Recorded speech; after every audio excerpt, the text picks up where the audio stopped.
Et salut tout le monde, on va aujourd'hui parler de la PS5 Pro, qui se fait parler d'elle depuis des mois. Et apparemment, le 10 septembre, demain à 11h, il y aura un événement de 9 minutes prévu par Sony. Et l'animateur, ça serait le concepteur de la PS4, qui aurait conçu la PS4, la PS4 Pro, la PS5 et la PS5 Pro. C'est que allons voir ça de plus près. Alors que la rumeur autour de la PS5 Pro ne cesse d'enfler, ça c'est vrai, Sony nous invite tous à un événement mystérieux prévu pour le 10 septembre 2024. Cette fois-ci, c'est la bonne. Sony a annoncé un événement mystérieux pour le 10 septembre 2024 à 17h, heure de Paris, 11h, heure d'ici, pour nous autres. Une annonce qui tombe à pic ou pas. Depuis des mois, les rumeurs vont de bon train concernant une version améliorée de la PlayStation 5. Cependant, il convient de rester prudent. Sony n'a donné aucune indication sur le contenu de cet événement, se contentant de fixer une date et une heure. Mark Cerny sera le présentateur principal de cet événement qui durera que 9 minutes. Pour ceux qui ne connaîtraient pas, Cerny n'est autre que le nouveau cerveau, que le cerveau derrière l'architecture technique de la PS5, PS4 et PS4 Pro. Tout ce que j'ai dit, c'est un des concepteurs. Sa présence à cet événement est donc un signal fort qui pointe vers une annonce technique très majeure, très probablement celle de la PS5 Pro. L'annonce qui intervient juste après que Sony ait teasé la PS5 Pro dans une image de PlayStation du 30e anniversaire. Oui, il circule sur Internet présentement, puis ça a été leaké par Sony, qui aurait probablement une PS5 Pro édition limitée 30e anniversaire, lors du lancement de la PS5 Pro. À quoi s'attendre? Au cœur des améliorations de la PS5 Pro réside un GPU plus musclé accompagné d'un CPU légèrement plus véloce. Ouais, le CPU, le problème, ça reste encore un vieux CPU. Du Zen 2, là, c'est très vieux aujourd'hui. Du AMD Zen 2, on est rendu, à Zen 5 présentement chez AMD. On parle d'un CPU qui est sorti genre en 2020-2021 chez AMD et Sony a décidé de reprendre ce CPU-là.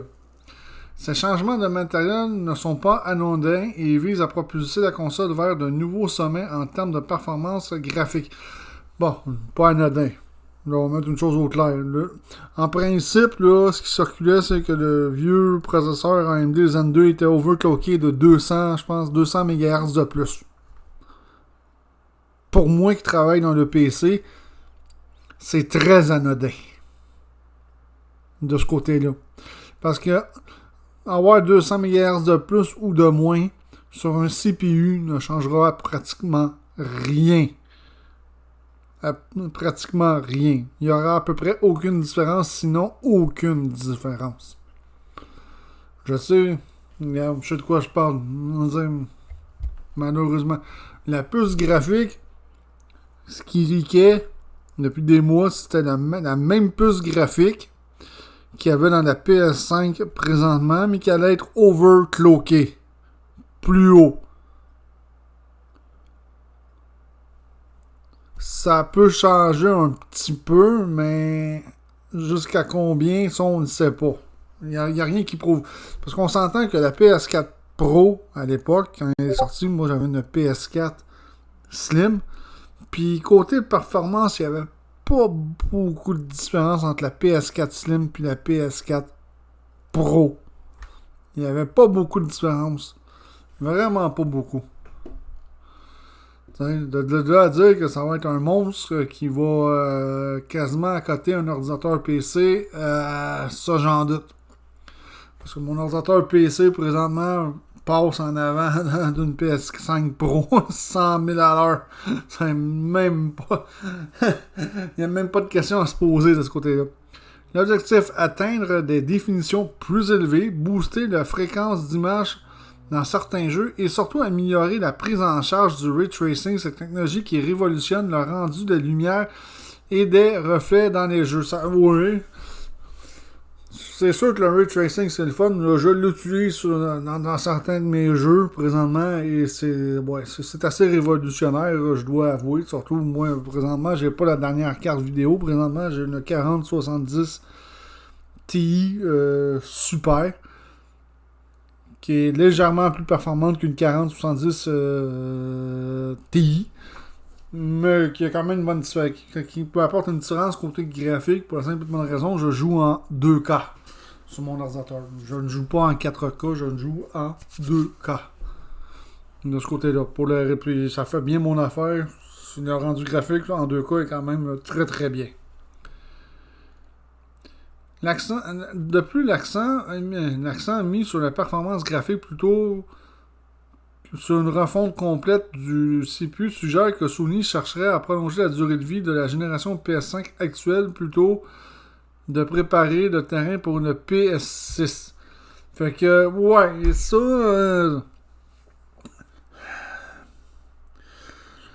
Le problème des refresh de console, c'est que les compagnies veulent faire plus d'argent et parce qu'il y a une mise à jour des hardware, mais pas à ce point-là. La preuve, ils gardent le même processeur. Le même vieux AMD Zen 2. Fait qu'on va aller voir ici sur Gameblog. Ici, l'article est un peu différent. Encore une nouvelle rumeur au sujet de la PS5 Pro de la part d'un insider bien connu. De quoi donner du baume au cœur aux joueurs qui attendent la nouvelle version de la console de Sony. La PS5 Pro continue de faire parler d'elle selon T-Dusk, un leaker bien connu dans l'univers du jeu vidéo. La révélation de cette nouvelle console serait imminente. Dans un message posté sur X, bon, évidemment, anciennement Twitter, moi, ils me font rire quand il faut qu'ils disent anciennement Twitter, comme si on ne savait pas que le réseau X, c'est anciennement Twitter. Il laisse entendre que la PS5 Pro apportera des améliorations impressionnantes sur certains jeux que nous pouvons nous apprendre. Que pouvons-nous nous apprendre exactement? Des performances en nette amélioration pour la PS5 Pro. Ça, je vais être bien curieux de voir ça, par contre. Tant aussi longtemps que Sony n'a pas livré la marchandise, moi, je vais rester sceptique. T-Dusk a invoqué des améliorations importantes sur un jeu à monde ouvert très populaire. Ce titre bénéficierait d'une hausse significative de la fluidité, de la qualité d'image et du ray tracing. Et un autre jeu récemment sorti ayant besoin d'optimisation devrait aussi tirer parti des capacités renforcées de la PS5 Pro. L'attente autour de ces améliorations grandit et T-Dusk se dit impatient de voir Sony les mettre en lumière lors d'une présentation officielle. On a tous hâte de voir ça. Justement.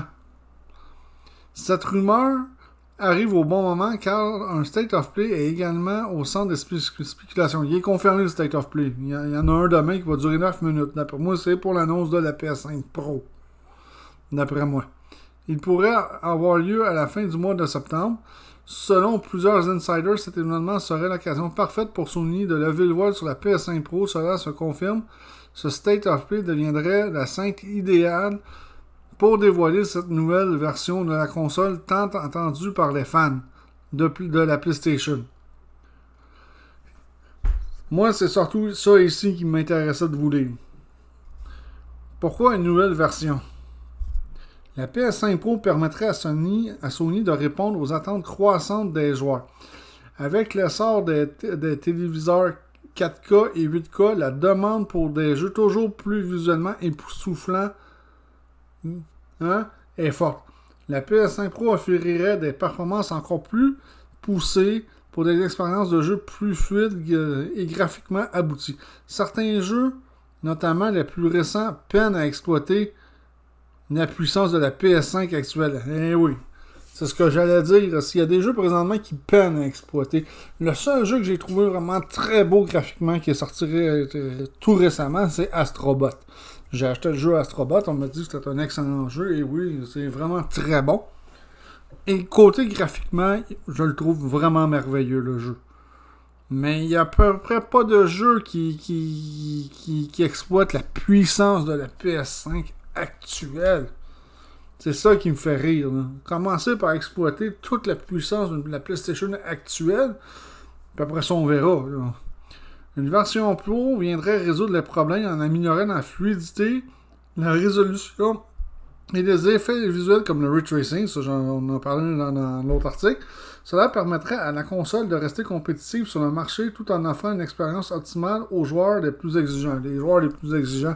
Moi, la plupart des joueurs que je connais qui jouent sur console, ils s'en foutent. Hein. Tant que le jeu fonctionne de façon très correcte, que le graphique est quand même très bien, pas époustouflant, mais très bien, ces joueurs-là que je connais sont vraiment très satisfaits de leur console. Ils en demandent pas plus.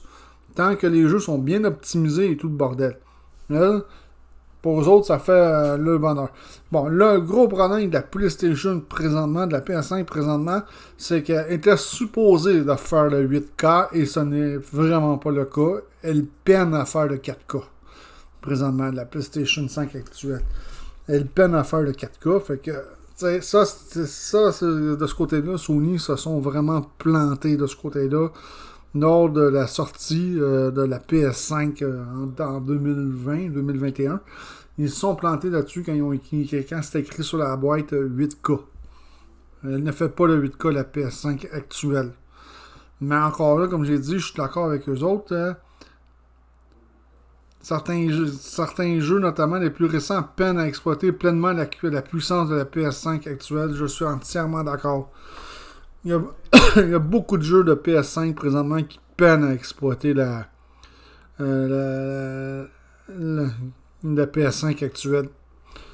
Comme je l'ai dit, là, le seul vrai beau jeu que j'ai vraiment vu là, à date, le côté visuel, c'est Astrobot. Le côté visuel, je trouve qu'Astrobot est vraiment très bien. Et encore là, je suis même pas sûr qu'il exploite au maximum les capacités d'une PlayStation 5 actuelle. Donc, mon opinion là-dessus, si vous venez d'acheter une PS5 Slim, gardez votre PS5 Slim rendu là, achetez pas la Pro. C'est sûr pour que ceux qui ont pas de PlayStation 5, c'est sûr que peut-être la PlayStation 5 Pro pourrait être intéressante. Mais encore là, il y a un mais. La PlayStation 5, présentement, ça vend pas loin de 650$. Attendez-vous de payer facilement pas loin de 200$ de plus, d'après moi, pour une PlayStation 5 Pro. Fait que si c'est le cas et ça se confirme, on est rendu à 800$ pour une console.